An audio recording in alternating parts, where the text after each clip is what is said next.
임차인은 신규 임차인한테 점포를 넘기고 권리금을 받을 수 있습니다. 그런데 임대인 건물주가 월세를 과도하게 인상하거나 계약 조건을 까다롭게 한다면 권리금을 받을 수 없죠. 이때 임차인은 건물주한테 권리금 상당액의 손해배상 청구를 하기 위한 준비 절차가 필요합니다.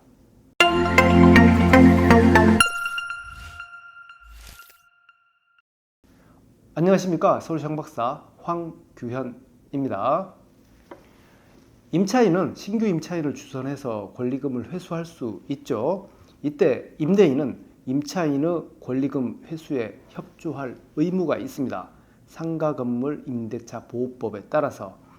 물론 임대인이 정당한 사유가 있다면 임차인의 권리금 회수에 협조하지 않아도 되지만, 정당한 사유 없이 방해한다면 임차인은 임대인을 상대로 손해배상 청구가 가능합니다.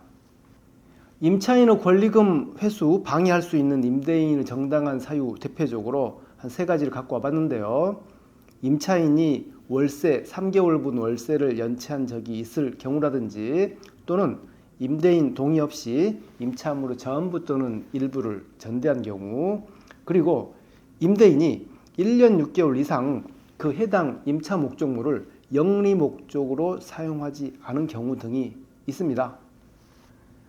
네, 그럼 임대인이 정당한 사유 없이 방해했을 때 임차인이 임대인을 상대로 손해배상을 청구할 수 있는 3단계 절차를 한번 알아보겠습니다.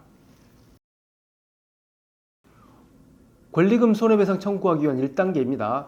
임차인은 신규 임차인을 꼭 구해야 합니다. 그것도 기간이 정해져 있습니다. 임대차 계약 끝나기 6개월 전부터 종료 시까지 신규 임차인을 주선해야 합니다.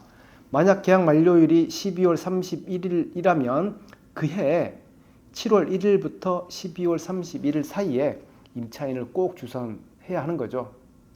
물론 이제 임대인이 내가 직접 사용할 테니 신규 임차인을 구하지 마라 라고 분명하게 의사표현을 한다면 예외적으로 구할 필요가 없는 경우도 나올 수는 있습니다. 2단계는 권리금 계약 체결입니다. 권리금 계약서 한 장이 굉장히 중요합니다. 권리금 계약서에서는 현재 임대차 관계를 표기하죠. 예를 들어서 현재의 보증금, 월세라든지, 그리고 계약 기간, 권리금에 대한 내용도 명기를 하는데, 예를 들어서 5천만 원일 때 일반적으로 10%는 계약금 500만 원이 되고 나머지 잔금 4,500만 원을 하게 되는데, 임대인이 임대료, 월세 등을 알려주지 않아서 명확하게 권리금 계약이 체결되기 어려운 경우라면 특약을 하면 됩니다. 특약에서 임대인이 월세를 10% 이상 요구하면 본 권리금 계약은 무효로 한다 라는 조건으로 권리금 계약서를 작성하게 되는 거죠. 그리고 또 권리금 계약에 대한 계약금도 지금 당장 지급할 필요는 없습니다. 특약사항으로 신규 임차인은 임대인과 임대차 계약을 체결한 즉시 본 권리금 계약의 계약금 500만 원을 임차인에게 지급한다 라고 특약을 하고 약정하면 되는 거죠. 3단계는 임차인이 임대인에게 신규 임대차 계약 체결 요청하는 것입니다. 내용 증명도 좋고요. 전화, 구두도 되는데 이때는 녹취할 필요가 있겠죠. 사례를 한번 가지고 와봤습니다. 내용 증명할 때는 내용만 간략하게 적으면 되겠죠. 신규 임대차 계약 체결 요청이라고 했고, 임대인이 연락이 안 돼서 본의 아니게 이렇게 내용 증명 우편으로 번역이 되었다 라는 내용을 했고요. 신규 임대차 계약 체결할 것을 간곡히 요청합니다 라고 간략하게 임차인이 꼭 해야 할 말 위주로 해서 내용 증명을 작성했습니다. 네, 이렇게 권리금 계약 손해배상 청구하기 위한 3단계 절차. 첫 번째, 신규 임차인을 꼭 6개월 사이에 주선해야 되고요. 두 번째, 권리금 계약 체결도 해야 되고, 세 번째, 임대인에게 신규 임대차 계약 체결 요청을 해야 됩니다. 임차인이 권리금 손해봤다고 해서 임대인이 순순히 그 손해배상금을 지급하지는 않겠죠. 소송까지 갈 생각을 해야 되는데요. 임차인은 이 3가지를 통해서 법원 판사님한테 이렇게 말할 수 있어야 합니다.